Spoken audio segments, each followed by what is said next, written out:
राष्ट्रवादी काँग्रेस पक्षामध्ये प्रवेश केला।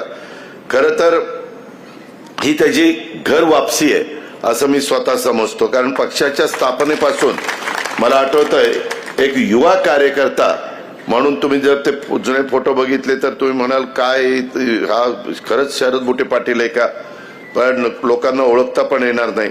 पण बाबांनी सुनीताताईंशी लग्न केल्यावर सुनीताताईंनी एवढं त्याला गोडधोड खायला घातलं की गडी गुटगुटीतच झालाय, कुठनंही बघा ना ती त्याला एकदम घातलं काय।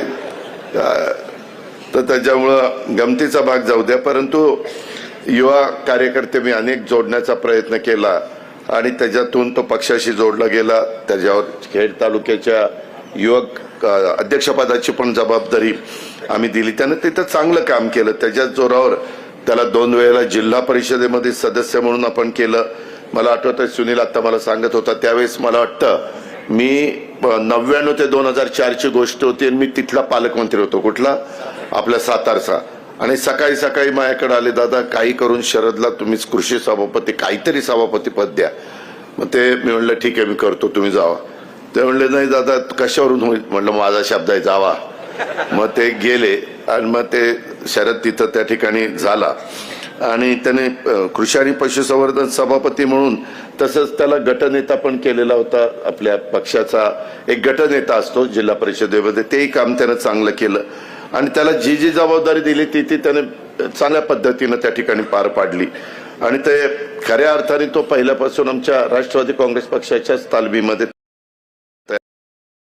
पक्षाने दिलेली जबाबदारी त्यांनी नेहमीच प्रत्येक जबाबदारी अतिशय चोखपणे पार पाडण्याचा प्रयत्न केला। मागच्या काही काळापासून काही कारणानं तो पक्षापासून दुरावलेला गेला होता, मात्र आज पुन्हा तो आपल्या परिवारामध्ये स्वग्रही होतोय येतोय याचा मला पण आनंद आहे। तो एक प्रभावी वक्ता आहे, त्याच्यामध्ये आपल्या सर्वांना परिचित आहे, त्याचा अभ्यास चांगला आहे। जाहीरनामा करणं किंवा काही ह्या ज्या जिल्हा परिषद तालुका पंचायतीच्या संदर्भामध्ये नवीन मुलांना मुलींना नवीन क्षेत्रातल्यांना काही अधिकची माहिती देण्याच्या करता त्याच्यातले बारकावे लक्षामध्ये घेणं आणि त्याच्याबद्दलची पुस्तकं काढणं हे पण त्यानं अतिशय चांगलं करून दाखवलं। जसं आम्ही चांगले कार्यकर्ते निर्माण करतो तसं इतर पक्ष पण चांगल्या कार्यकर्त्यांना आपल्याकडे खेचण्याचा प्रयत्न करतात आणि मध्ये शरदला पण इतर पक्षांनी त्याला बोलवलं, त्याचा फायदा जेवढा घेता येईल तेवढा त्यांनी घेण्याचा प्रयत्न त्या ठिकाणी केला आणि एकदम त्यांनी नेहमीच जी काही जबाबदारी घेतो ती चोखपणे पार पाडतो। पक्षाची भूमिका देखील त्यानं आजपर्यंत नेहमी दमदारपणे मांडण्याचं काम केलं आणि एकंदरीतच हे सगळं काम करत असताना पक्षाचा इथनं पुढं तो एक आवाज होईल। त्याच्यामध्ये आता राजेंद्र पण पूर्वी युवकांचा अध्यक्ष म्हणून त्याने जिल्ह्यात काम केलं, मी यावेळेस जरा नवीन लोकांना पण संधी देण्याचा प्रयत्न करतोय आणि या निवडणुका संपल्या की मी आपल्या सर्वांना सांगतो की पुढे 3.5 वर्ष लोकसभेपर्यंत कुठली निवडणूक नाहीये। ह्या बारक्या म्हणजे कुठल्या सहकारातल्या येतील पण महत्वाच्या निवडणुका जनतेतनं निवडून द्यायच्या अशा 3.5 वर्ष नाही।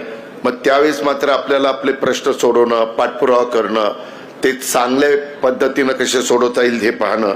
पंचायत राज आणि ग्रामीण विकास या क्षेत्रामध्ये देखील शरद बुटे पाटलाचा अतिशय चांगल्या प्रकारचा अभ्यास आहे।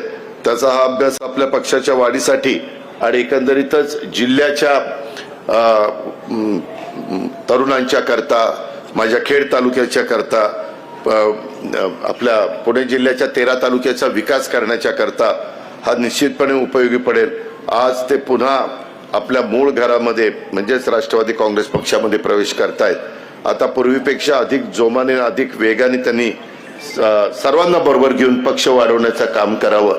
मी नेहमी म्हणतो सर्व जाती धर्माला आपण बरोबर नेलं पाहिजे, जातीय सलोखा ठेवला पाहिजे, दुजाभाव केला नाही पाहिजे। हा आत्ता आलेला, हा नंतरचा, हा मधला, ज्याच्यात कर्तृत्व असेल, ज्याच्यात नेतृत्व असेल, ज्याच्यात वक्तृत्व असेल त्याला संधी दिली पाहिजे।